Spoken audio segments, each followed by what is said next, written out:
right here for now. Okay. All right. Keep messing with that. All right. So, as we figure out the PowerPoint clicker situation, I'm going to propose a question to you all. And it's a question that authentically bugs me. And that is, we teach physical fitness in every school across the United States, probably across the world to my knowledge, starting from preschool all the way up through college. The question that bugs me is, why don't we teach mental fitness as well? If we're teaching people the fundamentals of physical health, why are we not teaching them the fundamentals of mental health? And that question legitimately bothers me. So, as we are figuring out the PowerPoint here, I'm going to introduce mental fitness as a concept a little bit. How many people traditionally qualify for a mental health diagnosis? What is the number? 1 out of what? The percentage. What's the percentage? Anybody feeling brave? 1 out of what? Yes, guys, come on. 1 out of 5. 1 out of 5 people qualify for a mental health diagnosis. So our entire field of mental health, in my opinion, is too reactive, not proactive at all, and only reaching maybe 20% of the population. And that's assuming all of those who qualify for mental health diagnosis are getting help, which they're not. So really, mental health is reaching even less than that. And that fundamentally pisses me off. I really want to change and expand the spectrum of mental health. I look at mental health this way. Every therapist who's ever been trained to be a therapist has been trained to be the equivalent of a physical therapist. A physical therapist will come in, say you have shoulder pain. They'll diagnose your shoulder pain, return you to baseline, and discharge you. And that's how we've trained every mental health therapist to do the same. Give you a diagnosis, help you get back to a level of functioning, send you out the door. For me, I think we need to do better. And it is a disservice that we don't reach every student with how to better improve your mental fitness. So I'm on a personal mission to train every therapist who is traditionally trained to be the equivalent of a physical therapist to also be trained to be the equivalent of a personal trainer. A personal trainer who helps you with your physical fitness is going to look at you, do an assessment, meet you wherever you're at, and then help you optimize your physical fitness. Why are we not teaching physical fitness in schools? It's a question that bugs me to this day. Now, I got it working. okay, that's But cool. I think your batteries died. Ah, that could be. And I do have another. have one. Do you have batteries? I have a whole nother clicker. Oh, well, let's get the other clicker. As long as we figure out where to plug it in, then. I got where to plug it in. Okay. See that? Sorry, guys. Move this over one. And Look at that beautiful family. Here, over this. Okay. Tell me about your gorgeous family. Ah, yes. Gorgeous. From the bottom. Okay, got it. And then the little thing. Okay. Okay. Yeah. That's me and my wife, Teresa. I have a 6-year-old son, Wesley, who's climbing a tree there. I just dropped him off at school at 8 a.m. this morning. I have several dogs. They don't make the cut anymore, but I did rock one of them on my lap here, which got my shirt quite dog hairy. What about the future hockey star? Future hockey star that Wesley is, with no shameless self-promotion there at all. And then this is my daughter, Madison, who is 3, and I'm dropping her off at preschool now. She wants to do everything to keep up with her brother. And it's crazy because I'm teaching mental fitness to my 3-year-old. I didn't mention this in any other previous class, but there's this thing called the Lasada line, which is a scientific ratio of praise to criticism that is the best to motivate people and optimize performance. That ratio is 6-to-1.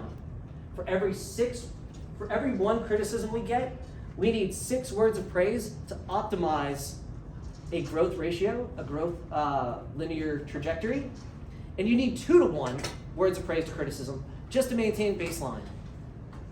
But I think of our current bosses, and I think of myself as a parent sometimes, and I have to be mindful of that ratio. I want to give my daughter a great reputation to live up to, and when she is skating and she is falling and she is getting back up and she is doing so with a song in her heart and a smile on her face, I want to say things to her like, You're awesome. You're a beast. You got this. You're crushing it. You get it, girl. So I'm using positive psychology and mental fitness on my 3-year-old. This is both of our kids, Wesley and Maddie, before their first day of school. So as much as I love my job as a therapist and speaker, my number one job is being a parent, and I'm thankful to have 2 healthy children. So, as for me, I'm the president and founder of Mental Fitness LLC. I'm a licensed clinical social worker, an author, and professional speaker. And I'm a former endurance athlete and a NASM certified personal trainer and an NASM certified nutrition coach. Because I really value that it's not just helping people think better, but eat better and exercise better too. All of those are intertwined, so I wanted to have credentials in all 3 to help people in a truly holistic way. Now, who here has ever thought, I wonder how many thoughts I have per day? It's a heavy question with no super clear answer. So the clearest answer comes from a 2022 Queen's University study that said we have 6,200 thoughts per day. But how they measured that was they did brain scans, and every time our brain shifted focus, it counted that. So we shift focus in our brains 6,200 times a day on average. And there have been other previous studies who tried to measure thought even on a subconscious level, thoughts within categories of thought, that estimate we have 60,000 thoughts per day, which is about 1 thought per waking second. Or, said another way, 21.9 million thoughts per year. Now, most of us receive some type of nutritional coaching. That is, we're supposed to consume 2,000 calories a day-ish, and here are some foods that are healthy, and here are some foods that are toxic. Most of us know we ought to get 8 hours of sleep. Most of us as Americans don't, but we know that's what we're supposed to kind of get. And we know that we're supposed to roughly take 10,000 steps a day.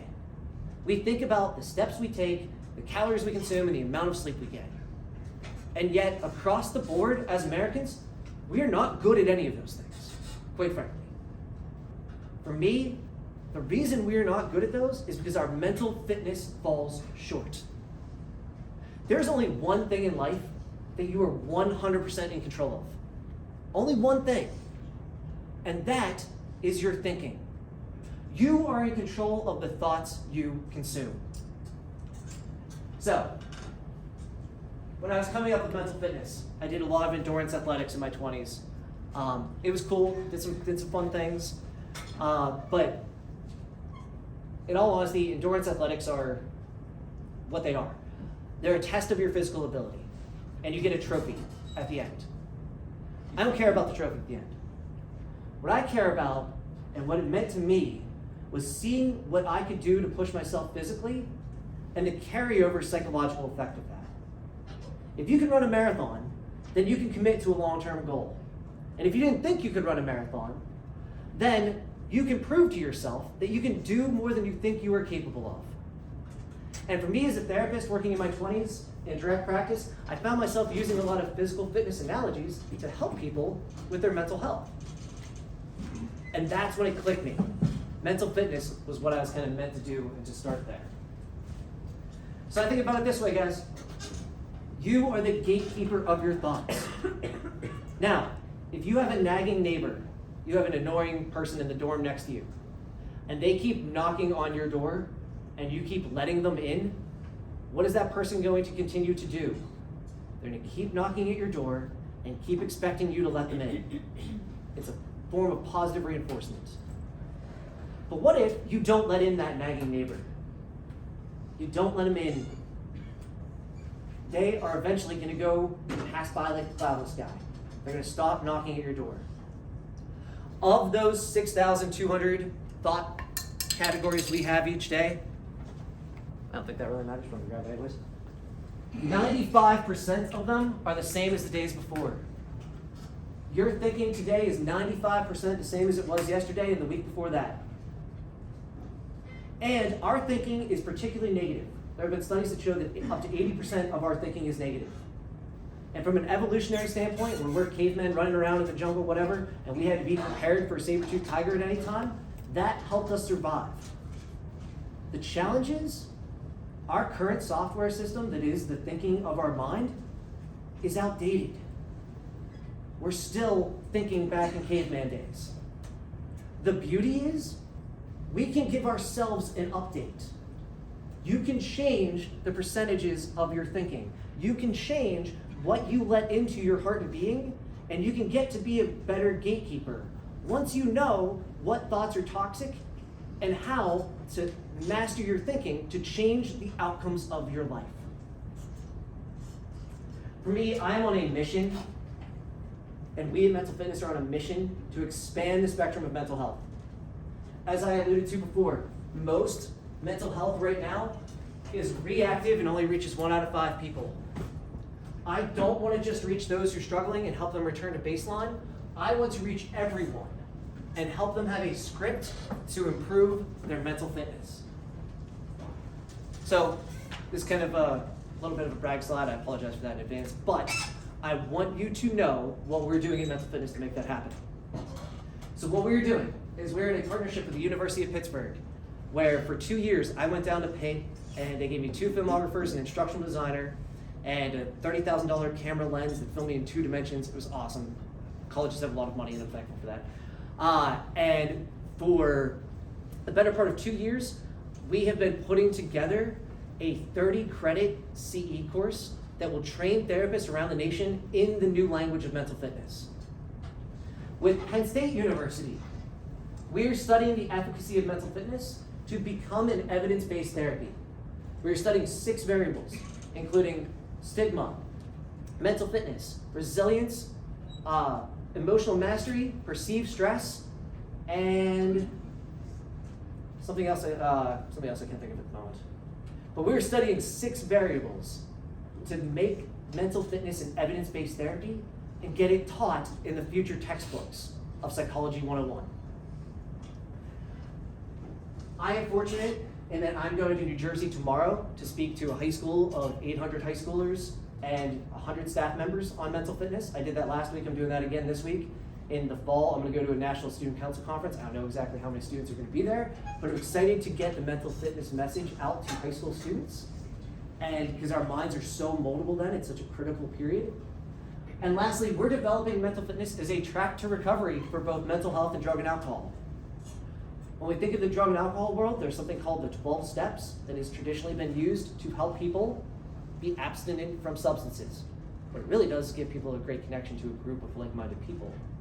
But the 12 steps themselves are, again, wonderful, and there's no right or wrong way to recovery, but they're 89 years old, and there's still a chapter in the big book that is the Apology to Our Wives chapter. It was written in 1929 based for male alcoholics. I think we can do better. I think we can come up for a track to recovery for mental health and addiction that reaches everyone, and perhaps even reaches them before these things become a problem. So, my goal for today is to give you an introduction to mental fitness. I don't have time to do too much, so I want to keep it simple. I want to tell you 7 phrases that I think are the most toxic for your mental health. So as working as a therapist for over a decade now, I've heard people say largely the same things. And I've broken down what is a complex question. What is negative thinking? Which has no clear Google answer. Down to 7 useful phrases that I want to share with you today that I hope improve your mental health. So, before we do that, I want to ask you guys all a question. Now, you don't have to answer out loud, but I want to ask you this question. The question is, and I want you to really think about this, are you achieving your full potential? I want you to think about it, and I want you to give yourself an internal grade from 0 to 100. 0 being, I can't imagine my life any worse, I struggle to get out of bed, wicked depression, not accomplishing anything, really, really, really, really bad. To 100 being, my life is perfect, I'm crushing it on all cylinders, my health is great, my friends are great, my life is well balanced, I'm achieving my full potential, and the truth somewhere in between. 0 to 100. You guys all got a number for yourselves? Anybody want to guess what the average answer is? The average answer is 70%. This is what most adults give themselves as a grade on their life. A C-. That we are leaving 30% of our life on the table any given day. That we are rocking the 70% version of ourselves. And I am here today to say that I believe that number is overrated. I think we are actually achieving less than that. And I don't mean that to sound too harsh. What I mean by that is, I think we are achieving less than 70% of our potential, because I believe we are capable of so much more than we really give ourselves credit for. Does anybody know who these folks are here on the screen? Anybody recognize any of them? So, on your left is Sarah Blakely. She's a self-made billionaire. She's been on Shark Tank. She's the founder of the women's clothing line Spanx. She initially had goals to be a lawyer, but failed the bar exam 3 times. Had an idea for a women's clothing line. Tried and struck out, couldn't get anybody to hear her idea. Eventually, she sent a single shoe, to a major fashion retailer and said, now that I've got a foot in the door, hopefully I have your attention. She's now a self-made billionaire. She married the guy on the right, who was named Jesse Itzler. Jesse Itzler was a rapper in the 1990s who went under the pseudonym Jesse James. He did some breakdancing. He wrote a theme song for the Atlanta Hawks. He's now co-owner of the Atlanta Hawks. He went on to know nothing about the airline industry, but he saw a gap. And he saw that really, really rich people could buy private jets, and that people who weren't quite rich enough to buy their own private jet only had the option to fly first class. So he created a timeshare for private jets, called it Marquis Jet, sold it to Warren Buffett, who owned NetJet, and made himself a millionaire.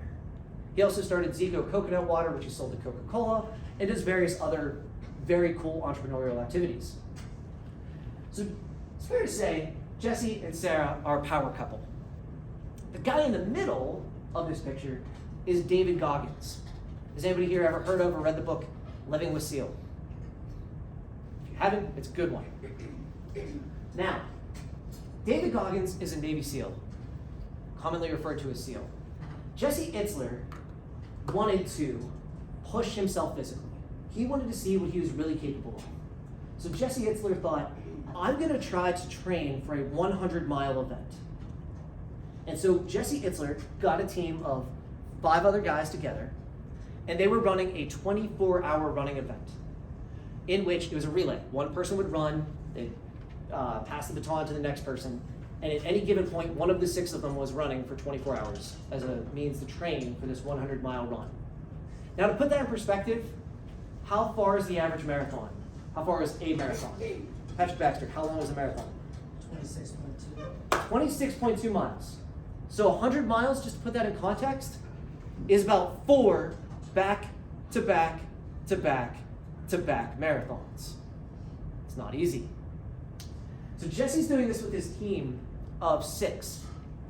And he sees this guy in the middle, David Goggins, also known as SEAL, who is doing the entire thing by himself. He has no team. Also, Jesse's team is very well supported. They have energy goos and water and creams and everything you could need to run a distance that far. David Goggins is doing this with a gallon of water, a box of Cheez-Its, and a folding chair. And he himself, not built like a runner at all, is basically keeping up with Jesse's entire team. Jesse is amazed by this. And he says to David afterwards, dude, what are you on? Teach me. I want to know how you're doing this. And Jesse, being a millionaire, was like, come live with me for 31 days. I'll pay you to live with me and be my personal trainer. SEAL says, sounds like a sweet gig to me, let's do it. So day 1, SEAL says to Jesse, I want to ask you a question. How many pull-ups can you do? Jesse thinks about it, he's like, I don't know, 8 maybe? SEAL sits back and says, all right, Jesse, give me some pull-ups.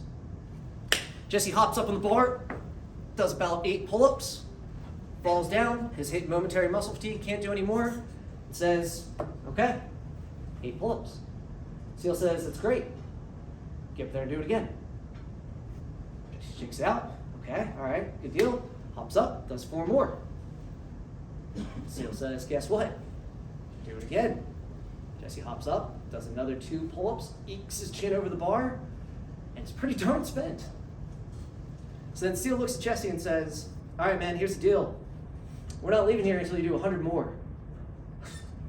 And Jesse's jaw drops. He's like, dude, we're gonna be here for like 2 weeks. That's not possible. Seal says, it is, and you will. And he did. Over the course of the next 2 hours, doing 1, 2, or 3 pull-ups at a time, Jesse did 100 more pull-ups. So let's think back to the original question. How many pull-ups can you do, Jesse? His answer initially was 8. But when pushed, he did closer to 118. That is why I think we're underselling our potential. We are all a lot more capable than we think we are. So, David Goggins, if you want to know really how capable you are, is again not built to do pull-ups. His arms are too long. At least that's what everybody told him. Until he did 4,030 pull-ups in 17 hours and 45 minutes, which set a Guinness Book of World Records.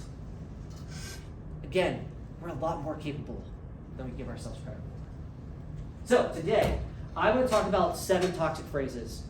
I want to give you 7 words and phrases that I think are the most toxic for our mental health. And that's what I want to offer you today. I want to challenge your thinking. If you agree, that's great. If you disagree, that's great. But I want to give you 7 phrases that I think are the most toxic that we consume on a daily basis. Toxic phrase number 1.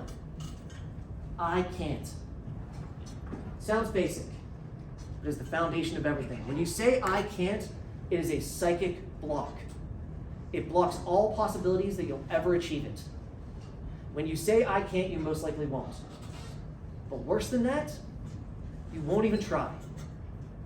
So, there's a saying called, where attention goes, energy flows. So imagine if I came here today and I thought, all right, Steve, don't be weird, don't be nervous, don't blow it, don't be weird, don't be nervous, don't blow it, don't be weird, don't be nervous, don't blow it. What's my brain hear over and over again? Weird, nervous, and blow it. What if I think, be cool, be relaxed, be confident, be yourself? I still have to practice giving a good, engaging lecture, but it changes the odds. Imagine playing golf. If I think, don't hit the water, don't hit the water, don't hit the water, don't hit the water, my brain doesn't hear don't, and that ball is way more likely to go into the water. If I change my psychology and I think put it on the green, again, I still have to practice playing golf, but it changes the odds. So, this guy right here is named Danny McAskill. Danny McAskill is a professional adolescent, if you will. He does tricks on his bicycle and gets paid a lot of money. In 2009, after practicing without pay for 12 years, he decided to quit his secure job as a mechanic and thought, why can't I? Why can't I make money at this? Why not? I'm gonna give it a try. I believe in myself, why not? He had his roommate film him doing 5 minutes worth of his best tricks. It's called Inspired Bicycles on YouTube. And the band, of course, does the theme music. And it's still one of my favorites.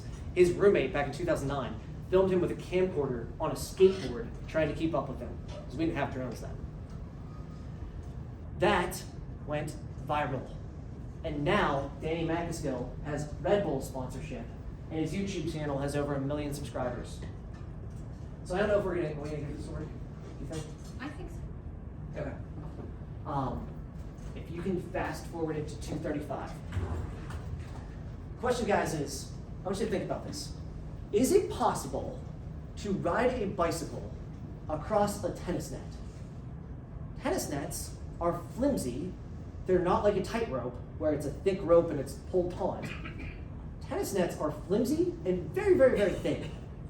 Is it possible to ride a bicycle across a tennis net? Is it possible to see the computer Is it possible without to watch it? Dr. as well? Esposito's glasses on? That answer is no. So if we can watch this, we will. If not, I will assign it next time. There's a lot of people out there that are willing to show you the way. There's absolutely a community behind Be of Good Rich. Everybody can build this kind of life.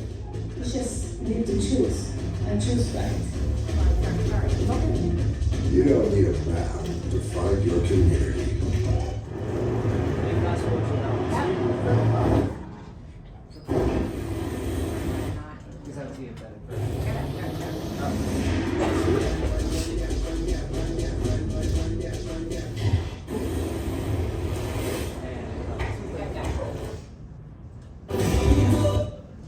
He fails.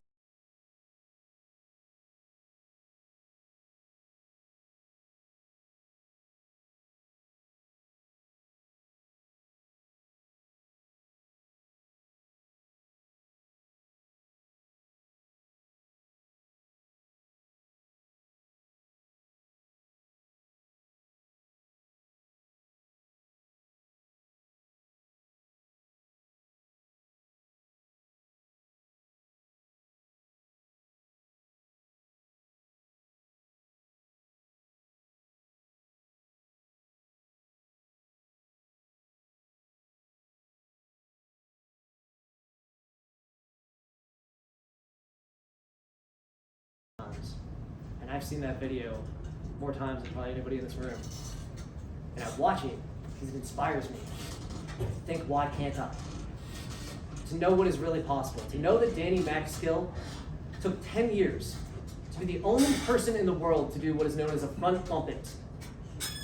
To know that Danny Maxskill said, why not? Why can't I?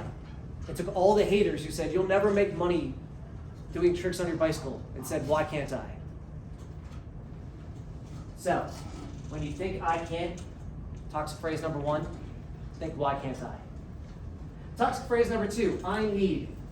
When you say I need something, I need someone else's validation. I need their approval. I need a certain body image. I need my former self back. It's all a form of anti-acceptance. It's all putting someone else's opinion on a pedestal, or putting something else external on a pedestal, and realizing that you're always going to be seeking and never satisfied.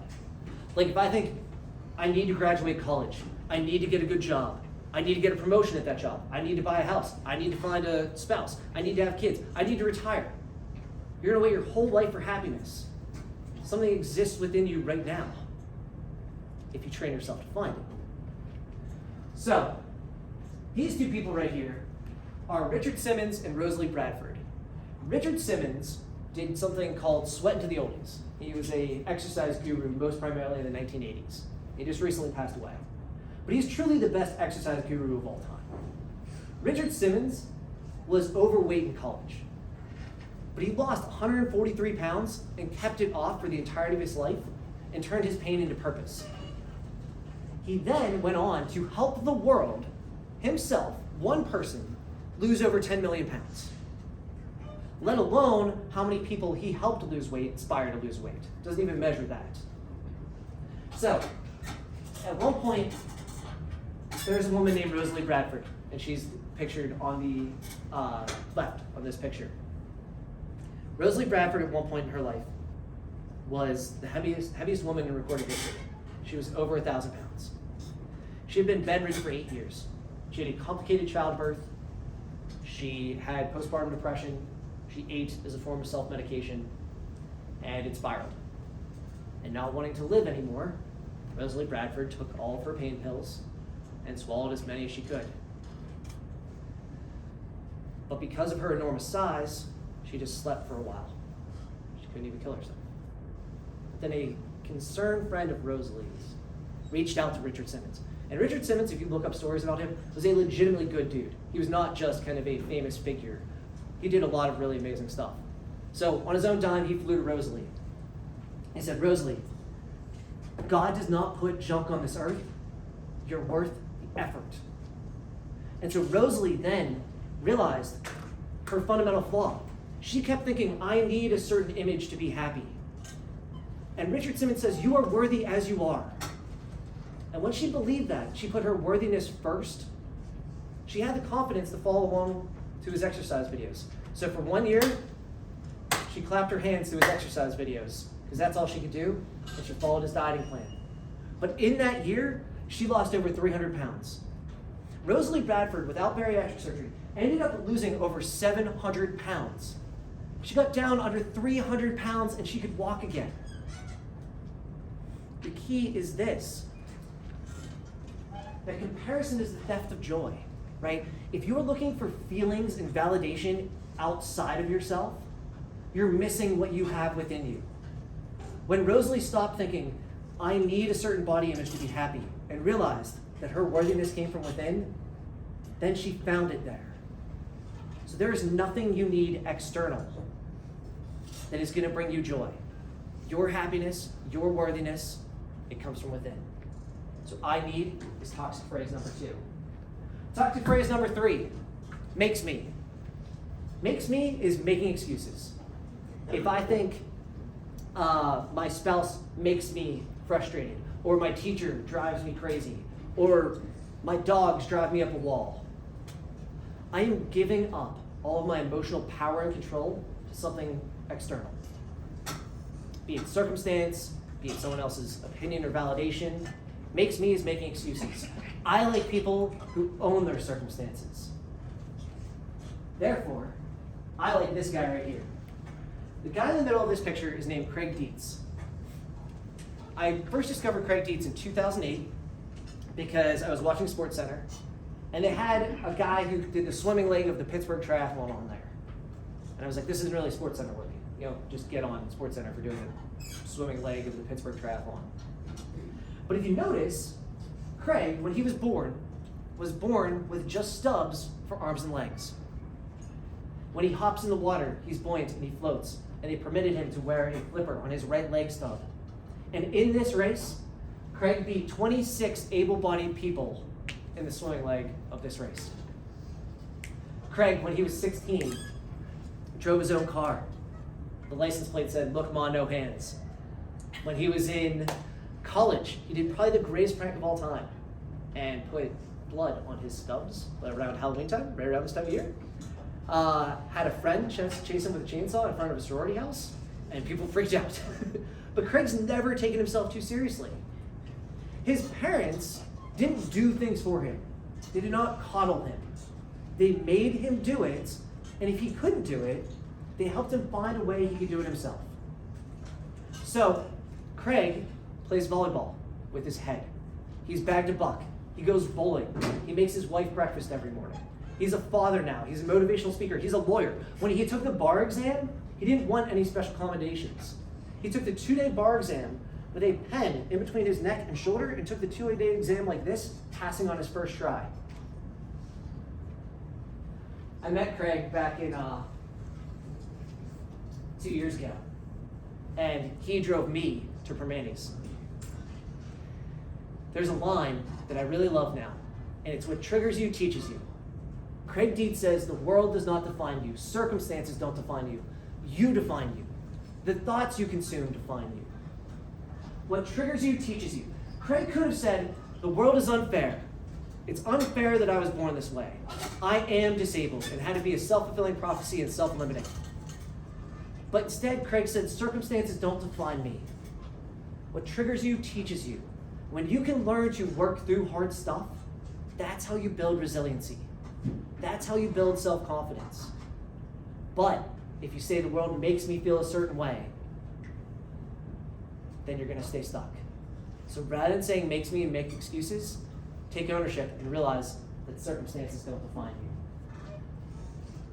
Toxic phrase number 4, should, shouldn't. Now there's a line that goes, what you resist persists. Anybody know who says that line?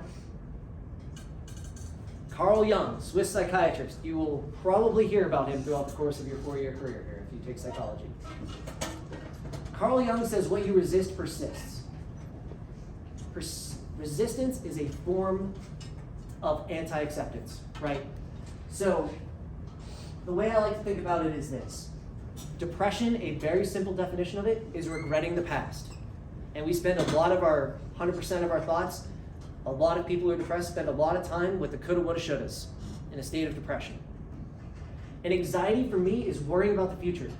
It's all the hypothetical what ifs that are mostly negative. And you can go down hypothetical rabbit holes for a really long time.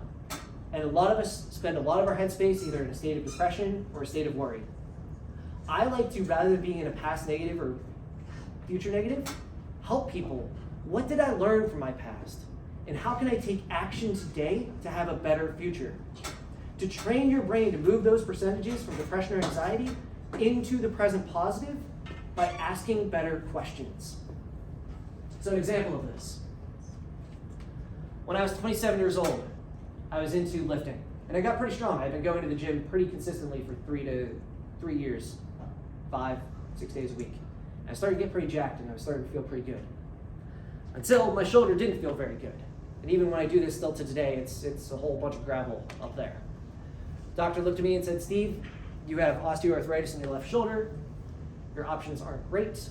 I can give you surgery, but there's no guarantee that that's gonna help a whole ton. And I wouldn't recommend it for someone your age. So I thought for a long time, this is unfair. This isn't how it should be. And it persisted to upset me. So instead, I practiced acceptance. And I thought, hey, I might never be a professional bodybuilder, but who cares? It's not really what I'm after anyways. How about I focus on the things I can do? And I got back to running. And this is a picture of me and my 2 friends after a 3-day, 185-mile bike ride from Cumberland, Maryland to Washington, D.C. And I practiced more acceptance. And I thought, blessed are the flexible, for they're never bent out of shape. And that attitude went on to where I did an Ironman in Hawaii, a 1.2-mile swim in the ocean, a 56-mile bike ride, and then a half marathon in Hawaii, humid, very hot heat. What you resist persists. Rather than think of how the world should be, if you can accept where you're at and transform as a result, get over that depression and start taking action towards a better future, that's how you can move forward with your life. So toxic phrase number 4 is should, shouldn't. Toxic phrase number 5, we're moving right along, and I'm gonna save a little, nope, I'm not probably gonna save any time for questions, but I tried. Toxic phrase number 5 is always never. Anybody here ever have a friend who thought after a breakup, I'll always be single, I'll never find love again? Now with that attitude, yes, that is likely to happen. But for me, I'm here to tell you, turn that on its head. Always believe in yourself and never give up. And the 2 people I like to think of who illustrate that are Dan and Shay. Anybody familiar with the country band Dan and Shay? So Dan graduated high school a year before me. And he had a band in high school that I was a huge fan of. They're called Transition. They're kind of pop punk. And I was a hater on the sidelines because I didn't have the courage to do what Dan was doing, which was to get up on stage and play his heart out. So Dan, after high school, he was voted most likely to be famous. Goes on and goes to Nashville because that's where you go if you're an inspiring speaker, or excuse me, an aspiring musician. But he's not having initial success. And he comes to a point where he basically runs out of money. He has to think, do I give up? Or do I continue to believe in myself? So Dan couldn't afford anymore to live in his rented apartment unless he turned off the heat, lived in a tent, and used a space heater, which is exactly what he did. He lived in a tent with a space heater within his cold rented apartment so that he could keep the dream alive. And I'm really glad he did that, and I imagine he's really glad he did that. Because now he's a co-chair on The Voice with Shay Mooney. And they're out touring with Blake Shelton and winning VMAs and dominating the country music charts. And every time I hear Dan on the radio, I listen to him in his entirety just like I watch Danny McAskill, because it inspires me to know what is possible. So rather than thinking, I'll never succeed, I'll always be stuck here, always believe in yourself and never give up. And that is a picture of Dan from high school, just in case anybody's wondering what kids look like back in 2004. Also, I like to think of Andrew McCutcheon. Andrew McCutcheon grew up in Florida. He grew up in a trailer park. His parents worked multiple jobs so he could afford traveling baseball. And he thought, I need a scholarship to go to college. His parents did not have money to send him to college. So he's poised to get that scholarship because he worked very hard to be a good athlete. And people don't know this, but he was actually a better football player than baseball player. So the opening night of his senior year, he gets the kick. He catches it. He runs down the sidelines. He gets tackled. He tears his ACL, MCL, and meniscus, all on the same play. You guys know what happened to his scholarship? No more. No school wants to touch him for a football scholarship anymore. Did Andrew McCutcheon think, I'll always be stuck here? I'll never make it? I'll never break out of my circumstances? No. He accepted his circumstances instead of resisting them. He pivoted, focused on what he could do, which was pivot to baseball, and led the Pirates to three consecutive winning seasons after 21 consecutive losing seasons. And now he's trying to do it again. Point is this, guys. Rather than think, I'll always be stuck here, I'll never make it, always believe in yourself. It's the biggest predictor of your success in anything, and never give up. 2 more. Toxic phrase number 6, have to. A lot of have tos we have to do in life. We have to do homework. We have to, if you're me, have to do progress notes. And when I think that way, I create my own burden. I like to get to my get to. I don't have to let my dog out when it's cold in the morning. I get to let my dog out because I get to be a dog owner and a homeowner, and that beats living in my parents' basement. I get to do progress notes because even though, yes, they are a chronic pain in my butt, I get to have a job helping people master their thinking and believing in themselves and living up to their potential. You get to do homework. As much as I know homework is a chronic pain in your butt, you get to do homework because you get to be fortunate enough to be a college student, which only 1/3 of people graduate college. You get to have that opportunity. So, think about it. If you have 60,000 thoughts per day, 21.9 million thoughts per year, and you guys are roughly on average 20, and you live for another 60 years, how beneficial is it going to be for you to switch your thinking from have to get to look at things as a positive challenge instead of a negative threat? Switch your have tos to get tos and fill your heart with gratitude. I truly believe it's not if you're successful, you're happy. That's a myth. But if you're grateful, you're happy. If you're happy, you're successful. Last one here. Toxic phrase number 7, to me. When I was your age, I can say that now because I'm going to be 38 coming up, there was a popular show on MTV out called MTV's Sweet 16. And it was a whole bunch of spoiled 16-year-olds who had extremely lavish birthday parties. They would have cars like Ferraris as gifts. They'd have musical performers. Were they happy at these 16-year-old birthday parties, given everything they could ever want? No. They were mad because their friends didn't wear what they wanted them to wear, or the car wasn't the car they thought they were going to get. They had gone through no adversity in life, so they had no character. Adversity can build character. The world doesn't happen for or to you, it happens for you, but only if you choose to look at it that way. So for me, I don't think any of these are the greatest athletes. The one I admire most is Serena Williams, because she is the most mentally fit athlete I can think to illustrate. She grew up in Compton, which is not a great area to grow up, overcame racist remarks, questions about her gender, more drug tests than any other athlete, a complicated childbirth, postpartum depression, breastfeeding while training on the sidelines, judgment for her wardrobe, and less endorsement money than other athletes. For probably just straight up racist reasons. And the world, she didn't think, this happens to me, this is unfair. It was unfair. But she used it to fuel her.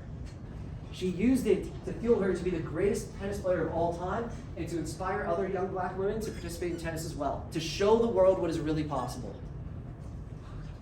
The world doesn't happen to you, it happens for you. And your mindset makes all the difference. I like to look at the entire world like I look at a Tough Mudder. Tough Mudders, people will run 10 to 12 miles and go through 25 obstacles. And these obstacles are like jumping into an ice-cold ice bath or crawling in mud under barbed wire. If you force someone to do that and it was a have to, it would be cruel and unusual punishment. But people will pay hundreds of dollars and travel thousands of miles to participate in these events and do so with a smile on their face and a song in their heart. So what's the difference? What's the difference between someone who has to do it and someone who chooses to do it and gets to do it? It's their mindset. It makes all the difference. So, in summary, I have one thing I'd like to pitch to you guys before I sum things up here. I truly want to teach this. This is module 1 of 12 that I would love to be taught not only in high schools, in elementary schools, but specifically in this school. If you like what you heard today, no obligation, but feel free to write, I would like mental fitness taught at Slippery Rock University, and I'd love to come back here and offer this as a course to everyone. I truly believe we ought to teach mental fitness to everyone, not just offer mental health services to those who are struggling. So in summary, 7 toxic phrases. When you think I can't, think why can't I? Think of Danny Maxgill. When you think of I need, remember all you need is already within you. It's just your job to find it. Think of Rosalie Bradford. When you think makes me and you think circumstances define you, remember Craig Dietz. And remember circumstances don't define you, only you define you. When you think of shouldn't, practice acceptance and transformation. When you think of always, never, don't get stuck in those catastrophizing traps. Always believe in yourself and never give up. When you think of have to, get to your get to and fill your heart with gratitude. And when you think the world happens to you and you are a passive victim, change your thinking and recognize that world can happen for you. Adversity can build character if you take control of your thinking. And with that, guys, I truly believe if you master your thinking, you can master your life. And thank you all for having me. I really appreciate it.